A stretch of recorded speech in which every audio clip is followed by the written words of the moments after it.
নন্দীগ্রামে খুন, উড়িষ্যায় গ্রেপ্তার।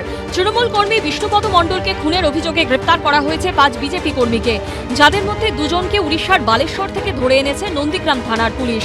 জানিয়ে শোরগোল রাজ্য রাজনীতিতে।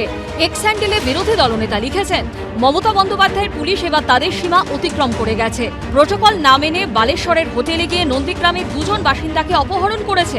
তাদের কাছে গ্রেপ্তারি পরোয়ানা ছিল না, স্থানীয় পুলিশকেও জানানো হয়নি বলে অভিযোগ তুলেছেন শুভেন্দু অধিকারী।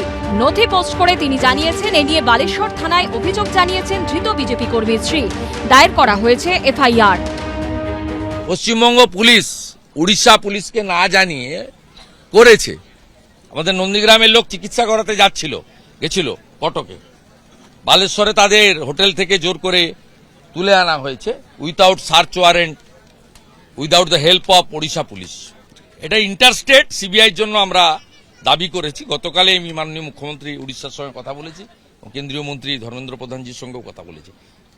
তারা বলছেন আইনের দিক খতিয়ে দেখছেন ওখানকার পুলিশ, এবং সেটা না হলে 2 তারিখে কোর্ট খুললে ভুবনেশ্বর কোর্টে আমরা রিটও করব, এই কেস সিবিআইকে ট্রান্সফার করে দেওয়ার জন্য। যে উড়িষ্যা থেকে যে দুজন, একজন একটা কার্ড ব্যাংকে চাকরি করে, সে পালিয়ে গিয়েছিল এবং অসুস্থর নাম করে গা ঢাকা দিয়েছিল। আমাদের রাজ্য সরকারের পুলিশ জানতে পেরে ওখান থেকে নিয়ে এসছে। রাজ্য সরকার পুলিশ তার কি নিয়ম মেনেছে, উড়িষ্যাকে জানিয়েছে কিনা, এগুলো সমস্ত নিয়ম কানুন পুলিশই দেখবে, সেটা আমার দেখার বিষয়। 8ই ডিসেম্বর তমলুক সমবায় কৃষি ও গ্রামোন্নয়ন ব্যাংকের নির্বাচন ঘিরে রণক্ষেত্রের চেহারা নেয় নন্দীগ্রাম।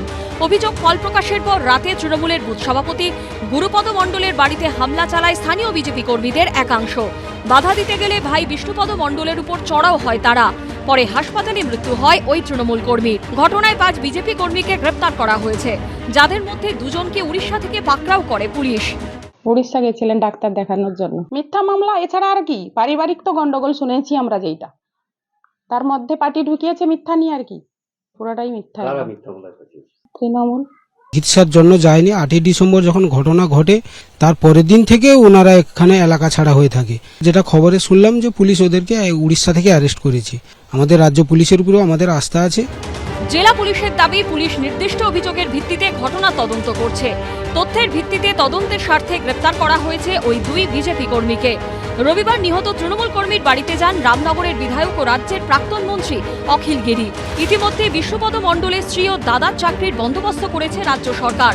এদিন বাংলার বাড়ি প্রকল্পে তাদের বাড়ি তৈরির জন্য জেলা শাসকের সঙ্গে কথা বলেন তৃণমূল বিধায়ক।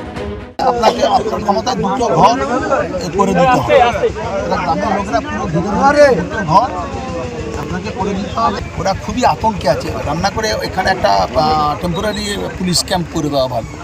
গত বৃহস্পতিবার নন্দীগ্রামে আরও এক তৃণমূল কর্মীর দেহ উদ্ধার হয়।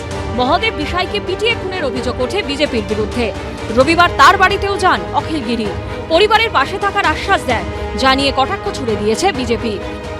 আমরাও চাইছি এই মৃত্যু দুর্ভাগ্যজনক, তার সঠিক তদন্ত হোক। অযথা বিজেপির কর্মীদের ওপরে মিথ্যা মামলা করা হয়েছে, তা আগামী দিনে তদন্ত সঠিক পথে এগোলে পরিষ্কারভাবে বোঝা যাবে। এই বকধার্মিক আবার নন্দীগ্রামে এসে উপস্থিত হয়েছেন। এখানকার মানুষ আগামী 2026-এর বিধানসভার নির্বাচনে গালে আবার ঠিক সপাটে থাপ্পড় দেবে, উনি আবার ওনার এলাকাতে ঘুরে চলে যাবেন। সব মিলিয়ে 18 দিনের ব্যবধানে নন্দীগ্রামে 2 তৃণমূল কর্মীর খুন ঘিরে তুঙ্গে রাজনৈতিক তরজা। বিটন চক্রবর্তীর রিপোর্ট, এবিপি আনন্দ, পূর্ব মেদিনীপুর।